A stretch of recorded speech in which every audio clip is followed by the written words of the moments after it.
अभी एक इंटरेस्टिंग चीज यूएस में हो रही है। और कोई भी चीज अगर अमेरिका में शेयर मार्केट में हो रहा हो या फिर उनके फाइनेंशियल सिस्टम में हो रहा हो, उसका इम्पैक्ट दुनिया भर में पड़ता है। सबसे ज़्यादा यूरोप में पड़ता है, फिर एशिया में। और हम भी उससे अछूते नहीं रहते हैं। लोग कहते हैं कि नहीं हम इंडिपेंडेंट हैं, ये है वो है। बात समझिए, ऐसा नहीं होता है। सब कोई इंटरकनेक्टेड है, असर सब पे पड़ता है। क्या हो रहा है ये बताने की कोशिश करता हूँ। जितना इजीली आप समझ लोगे उतना ज़्यादा फायदा होगा। क्यों? क्योंकि कल एक बैंक सीधा वहाँ के जो हमारे यहाँ जैसे आरबीआई है, तो उनके यहाँ एफडीआईसी है या एफआईडीसी उसको बोलते हैं, एग्जैक्ट टर्मिनोलॉजी चेक कर लीजिएगा। तो उन्होंने क्या करा, सीधा उसको बंद ही कर दिया, ऑपरेशन सीधा बंद।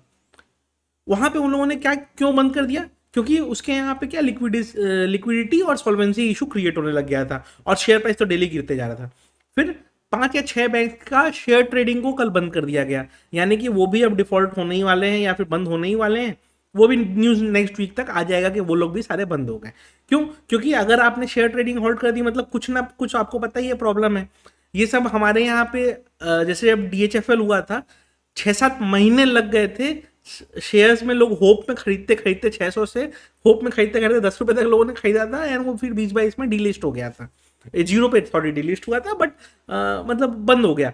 और यहाँ पे तो 2 दिन में कहानी खत्म हो गई। क्यों? क्योंकि यूएस में इंफॉर्मेशन अच्छा से स्प्रेड होता है, एंड वहाँ के रेगुलेटर्स थोड़ा क्विक डिसीजन लेते हैं कि करना क्या है। उन्होंने क्विक डिसीजन लिया, बंद कर दिया। ये जो बंद किया, इसका रिपेल इफेक्ट कहाँ पे पड़ेगा वो समझने ज़्यादा जरूरी है। क्यों? क्योंकि कोई भी चीज़ का इमीडिएट इफेक्ट होता भी है, नहीं भी होता है। लोग इसको लेहमन ब्रदर 2008 से कंपेयर कर रहे हैं। आज के डेट में उसका क्या सिचुएशन है और मेरा क्या एंटिसिपेशन है, मैं आपको शेयर करने की कोशिश करूंगा। कोई फियर मॉन्गरिंग नहीं है, जो रियलिटी है वही बताने की कोशिश करूंगा। क्योंकि 2008 में भी जब इस तरह का सिचुएशन क्रिएट हुआ था, तो लोगों का शुरू में डिनाइल रहता है। हर चीज में पहले डिनाइल होता है, कुछ नहीं होगा, कुछ नहीं होगा, कुछ नहीं होगा। जब हो जाता है तो लोग बोलते हैं जा ऐसा हो गया। तो उससे बेटर है मेंटली पहले से प्रिपेयर रहना चाहिए कि हाँ ऐसा अगर हुआ, वर्स्ट के लिए प्रिपेयर रहना चाहिए कि अगर ऐसा हुआ तो हमें क्या करना है। उससे क्या होगा, क्लैरिटी रहेगी दिमाग में कि करना क्या है इस तरह का सिचुएशन अगर आता है तो। पहला चीज देखिए, लेहमन ब्रदर्स से इसको जो कंपेयर किया था कितना हद तक सही है। तो देखिए, लेहमन ब्रदर्स जब कोलैप्स किया था उस समय यूएस फेड का बैलेंस शीट जो भी साइज हो, इनका 300 बिलियन का कुछ एसेट्स था। इनका जो सिलिकॉन वैली बैंक बंद हुआ है, इनका भी एसेट्स ऑलमोस्ट सिमिलर साइज पे है। बट प्रॉब्लम क्या है, इनके एसेट्स की का जो डिपॉजिट्स है वो बेसिकली डिपॉजिट्स किसका था? ये मोस्टली स्टार्टअप फंडिंग और स्टार्टअप इकोसिस्टम वाले बैंक्स थे। मतलब जो भी लोग स्टार्टअप वाले हैं, इवन इंडिया में पेटीएम का नाम आ रहा है कि पेटीएम का भी बहुत पैसा इसमें है। तो वो बड़े बड़े स्टार्टअप्स का और ग्लोबल के सारे बड़े, स्पॉटिफाई हो गया आपका, कॉइनबेस हो गया, सबका नाम आ रहा है। तो सारे बड़े स्टार्टअप्स का नाम आ रहा है। अब स्टार्टअप फंडिंग में क्रंच आ सकता है, तो इसका इम्पैक्ट 2 सेक्टर में पड़ सकता है। पहला चीज, फाइनेंशियल सिस्टम में तो इशू आएगा, क्योंकि जितने भी इस तरह के एसेट्स हैं, जैसे इनके संग ये कोलैप्स हुआ क्या, पहले ये समझा देता हूँ। देखिए, इनके पास कुछ एसेट्स थे जो इन्होंने प्लान करे थे। इंटरेस्ट रेट जब जीरो चल रहे थे, तो उस समय फेड के पास आप पैसे रखते तो 0.25% इंटरेस्ट मिलता है। इन्होंने सोचा कि मार्केट में रखते हैं, और कुछ इस तरह के एसेट्स में इन्होंने पैसे रखे। तो उससे क्या हुआ कि 1-1.5% इन्होंने प्लान किया कि मिलेगा हमें। 1-1.5% वो लेने का सोच रहे थे, और 1 साल के अंदर यूएस फेड ने रेट बढ़ा के 0 से कर दिया 5%। क्या करेंगे? मतलब आपको इंटरेस्ट, कोई आपके इन्वेस्टमेंट पे कमाई हो रही है 1.5%, आपको पे आउट करना है 3.5%। तो ये 3.5% का डेफिसिट क्रिएट हो गया। धीरे धीरे धीरे धीरे क्या होता है, स्पाइरल इफेक्ट क्या होता है। 1 महीना 2 महीना तो आपने अपने प्रॉफिट से मैनेज कर लिया, उसके बाद आप कितना दिन मैनेज करोगे? और ये 3-4 साल तक का चक्कर था। यहीं पे दिक्कत आई। लोगों को जब समझ में आया, लोगों को समझ में आया कि नहीं यहाँ पे रिस्क हो सकता है, लोग अपने पैसे निकालने पहुंचे। प्रॉब्लम क्या है, इंडिया में भी किसी भी बैंक से अगर सारे इन्वेस्टर्स एक संग, या मतलब सारे जो डिपॉजिटर्स हैं एक संग पैसा निकालने पहुंच जाए, तो वो भी बैंक कोलैप्स हो सकता है। कोई भी बैंक हो, सारा पैसा अगर कोई निकालने पहुंच जाए तो वो बैंक कोलैप्स हो जाना है। यही प्रॉब्लम है, एंड यही चीज हुई। ठीक है, तो सारे लोग निकालने का सोचने लगे, पैसे निकालो पैसे निकालो। इन्होंने अपना ऐप बंद कर दिया, वेबसाइट बंद कर दिया। आप निकालोगे कहाँ से पैसे? और बैंक के ब्रांच से तो पैसा निकाल नहीं सकते। कैश निकाल के आप करोगे क्या? कितना पैसा निकाल लोगे? वो हुआ। उसके बाद न्यूज आने लगा कि अरे इसके तो क्या नाम है इसका, सी एफ ओ ने, सी एम ओ ने दो तीन सप्ताह पहले ही अपने शेयर्स बेचना चालू कर दिए थे, जब वो $300 पे चलता था शेयर्स। $300 मतलब इंडिया में ऑलमोस्ट 20,000 रुपये हो गए पर शेयर का प्राइस। $300 पे शेयर चलता था एंड वो उन्होंने उस समय बेच दिए, और 2 सप्ताह बाद ये इश्यूज चालू हो गया। मतलब उनको पहले से पता था कि ऐसा क्रिएट हो सकता है। अब लोग क्या डिगिंग करने लग गए हैं कि इस तरह के और कौन कौन से बैंक है जिसमें ऐसा ट्रांजेक्शन हुआ है। क्यों? क्योंकि कोरिलेट कर पाओगे ना आप, कोरिलेट कर लोगे कि हाँ भाई, अरे यहाँ पे भी ऐसा हुआ है, मतलब इनके भी ओनर्स को कुछ पता है, या इनके भी टॉप मैनेजमेंट को कुछ पता है कि कुछ हो सकता है। वही चीज चालू है एंड 4-5 बैंक्स के ट्रेडिंग को कल होल्ड कर दिया गया। मोस्ट लाइकली नेक्स्ट वीक तक उनके भी डिफॉल्ट आ जाएगा। ये जो इतना बड़ा डिस्ट्रक्शन आया है, इसका इम्पैक्ट ये होगा कि फाइनेंशियल मार्केट्स थोड़ा सा करेक्ट होंगे। एसेट डिफ्लेशन अभी से ही चालू हो गया, गोल्ड एंड सिल्वर शूट कर गए हैं, बॉन्ड यील्ड्स क्रश हो गए। काफी लोग बोले सर बॉन्ड यील्ड क्रश हुआ तो स्टॉक मार्केट के लिए अच्छा है। नहीं, ऐसा नहीं है। Bond yield normal market scenario में अगर कम होता है तो अच्छा है। अभी कोई बॉन्ड्स के बायर नहीं मिल रहे हैं इसलिए कम हो रहा है यील्ड, यहां पे दिक्कत है। बात समझो, क्योंकि सबको बॉन्ड्स बेचने हैं। आप समझो कि लोग जो प्राइस मिल रहा है उस प्राइस पे बॉन्ड बेचने को रेडी हो गए, इसलिए बॉन्ड यील्ड्स क्रश हो रहे हैं। कि सबको एग्जिट करना है उससे, कि पता चला एग्जिट ही नहीं मिला तो लोग चाहते हैं पैसे निकाल के हम कहीं सेफ हो जाएं। यहां पे दिक्कत आ रही है, यही दिक्कत को बचाना है। अब इसको हम इंडियन कंटेक्स्ट में कैसे लें? देखिए, इमीडिएट इम्पैक्ट इंडिया में कैसा नहीं हो सकता इतना जल्दी। जब इवन येस बैंक का क्राइसिस हुआ था तो चीज़ों को बेटर हैंडल किया गया था। कैसे हैंडल किया गया था मैं आपको बताने की कोशिश करता हूँ। देखिए, जब येस बैंक का इशू आया था तो 2-3 दिन रहा, काफ़ी लोग पैसा विड्रॉ वगैरह करने लगे। आरबीआई ने क्या किया, पहले मोनिटोरियम लगा दिया कि पहले आप 50,000 से ज़्यादा आप नहीं विड्रॉ कर सकते इतने दिन तक। तो एक संग बल्क विड्रॉल रुक गया। ठीक है, बल्क विड्रॉल जैसे ही रुक गया, इनको टाइम मिल गया स्टेबिलिटी का।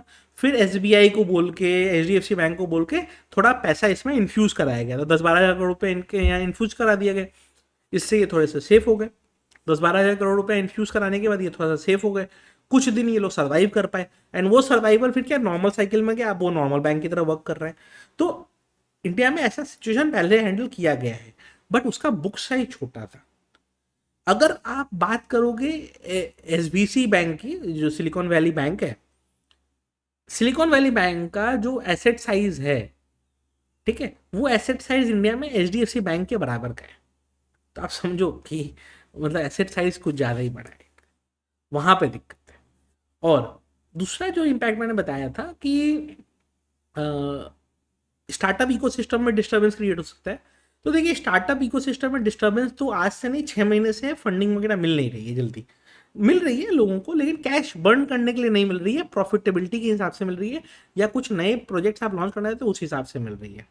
तो स्टार्टअप इकोसिस्टम में दिक्कत तो पहले से थी। स्टार्टअप ने हाई सैलरी पे, मतलब सेम जॉब के लिए कोई दूसरी company Infy TCS Wipro engineers hire करती थी तो 5 लाख रुपए भी नहीं देती थी, और उसको आप 25 लाख दे रहे थे। तो वो सब में अब इश्यूज आने वाले हैं। और फियर मॉन्गरिंग नहीं कर रहा हूँ, दिक्कत है। आप मानो नहीं मानो, दिक्कत अभी नहीं दिखेगी, 2 महीने बाद दिखेगी, 3 महीने बाद दिखेगी। और मार्केट्स, स्टॉक मार्केट्स इस सब सिचुएशन में कभी भी ऐसे फ्लैट नहीं गिरते हैं। वो ऐसे गिरेंगे, ऊपर आएगा, लोग अब होप आ गया, अब मार्केट ऊपर जाएगा। जैसे ऊपर गया फिर चिपकाना चालू, फिर रिवर्सल देगा, लोग अरे वाह मार्केट ऊपर जाना चालू, फिर वापस से नीचे गिरना चालू हो जाएगा। ठीक है, जब भी इस तरह के सिचुएशंस आए, इस तरह का क्राइसिस आया है, मार्केट्स अच्छा करेक्ट हुए हैं एंड हमेशा होते हैं। बाउंस मिलेगा मार्केट में, बाउंस पे एग्जिट खोजना है, एंट्री का नहीं खोजना है। एंट्री जब सब चीज़ ठीक होने लगेगी, लगेगा कि हाँ अभी सिस्टम थोड़े से बेटर हो गए हैं, तब करना होगा। तो वो अभी सिचुएशन आया नहीं है, जब आएगा तो देखा जाएगा। जब आने का लगेगा कि हाँ ठीक है चलो अब यहाँ पे थोड़ा सा बेटर सिचुएशन आ सकता है, तो अपने वहाँ पे सोचेंगे, बट अभी नहीं लग रहा है वो चीज़, राइट। और इन्वेस्टमेंट पॉइंट ऑफ व्यू से थोड़ा इन्वेस्टमेंट कोई करना चाहे तो कर सकता है। मुझे नहीं लगता कि कोई बल्क इन्वेस्टमेंट अभी सूटेबल भी है, क्योंकि स्टॉक मार्केट का जो मूड और माहौल है, 1.5 साल से तो बड़े स्टॉक्स से भी कोई रिटर्न नहीं दिया है। छोटे स्टॉक्स का तो बात ही छोड़ो, 40-50% डाउन है। बड़े स्टॉक्स में भी आईटीसी छोड़ के किसी स्टॉक ने रिटर्न नहीं दिया है। और अदानी ने जो दिया था वो ले लिया, तो बचे कौन से स्टॉक्स? तो कोई स्टॉक्स तो बचे नहीं। तो फिर वही बात हो गई। और मेरे हिसाब से वेट करना चाहिए, हमें वेट एंड वॉच करना चाहिए, देखना चाहिए कि क्या डेवलपमेंट यूएस में चल रहा है। और इंडिया में बैंकिंग सिस्टम के ऊपर भी वही है कि एक लिमिट तक पैसे सबके, मतलब वो है 5 लाख तक तो गवर्नमेंट इंश्योर्ड है, तो वहाँ तक तो ठीक है। सॉवरेन गारंटी बोल के कोई चीज़ नहीं होती है बैंक में। 5 लाख तक का एक इंश्योरेंस है जो कि जो भी इशू होगा तो वो क्लेमेंट को मिल जाएगा। तो ये एक वहाँ पे क्लैरिटी है। और रहा बात स्टॉक मार्केट में इन्वेस्टमेंट को लेके, तो जो इन्वेस्टर्स हैं long term point of view से हैं तो उनको छोटा मोटा इवेंट से पैनिक नहीं करना चाहिए। और जो शॉर्ट टर्म इन्वेस्टर्स हैं उनको तो भाई शॉर्ट टर्म में तो आप कुछ भी कर सकते हो, आप तो बेच भी सकते हो, एग्जिट भी कर सकते हो। और रहा फ्रेश इन्वेस्टमेंट का, तो अभी सिनारियो आया नहीं है, आने दीजिए, आएगा तब देखेंगे। और क्या मार्केट्स क्रैश हो सकते हैं इसको लेके, तो ये तो क्रैश होने के बाद ही पता चलेगा। पहले कह देंगे तो लोग कहेंगे कि यार आपने बोला था और हुआ नहीं। बात समझिए, रिपल इफेक्ट एक दिन में नहीं आता है, रिपल इफेक्ट का टाइम लगता है। मैंने नवंबर में ये चीज़ का एक ट्वीट किया था कि रिपल इफेक्ट मतलब सॉरी, जो हम चल रहे हैं 2007 का नवंबर दिसंबर वाला पैटर्न में चल रहे हैं। तो अगर हम वहाँ पे नवंबर दिसंबर वाला पैटर्न में चल रहे हैं मतलब हम मार्केट में जबरदस्ती शूट कर रहे हैं एंड उसके बाद अचानक से बबल बस्ट होना चालू होगा एंड उसके बाद टूटते जाएगा टूटते जाएगा टूटते जाएगा। लोग डिनायल में रहेंगे लेकिन मार्केट वहाँ से 60% उड़ सकते हैं। एंड हमारे यहाँ पे 18,900 से हम गिरना चालू हुए और 17,300 400 पे अभी हैं और थोड़ा सा और गिर जाएंगे। देखते हैं कहाँ से इन्वेस्टिंग स्टार्ट करनी है। मैं मेंटली प्रिपेयर्ड हूँ कि इन्वेस्टिंग स्टार्ट करूंगा। अगर आईटीसी डबल नहीं हुआ होता लास्ट एक ईयर में, और आईटीसी भी हमारा लास्ट ईयर में ये बेट था कि भाई आईटीसी खरीद लो, 200 रुपये में हमने चिरा चिला के बोला ले लो ले लो ले लो। अब हम भी वहाँ से भी एग्जिट करना है। अगर आईटीसी डबल नहीं हुआ होता तो मार्केट अभी 16,800 है। ठीक है, तो देखते हैं कैसे रहता है। बट जबरदस्ती एग्रेसिव रश होकर कुछ करना नहीं है, वेट करना है एंड चीज़ें कैसे डेवलप होती हैं उसको देखते रहना है। एंड मैं हमेशा टाइम टू टाइम अपडेट तो करते ही रहता हूँ, तो देखते हैं अपडेट्स का क्या फ़ायदा होता है। वीडियो अच्छी लगी हो तो लाइक कर दीजिएगा।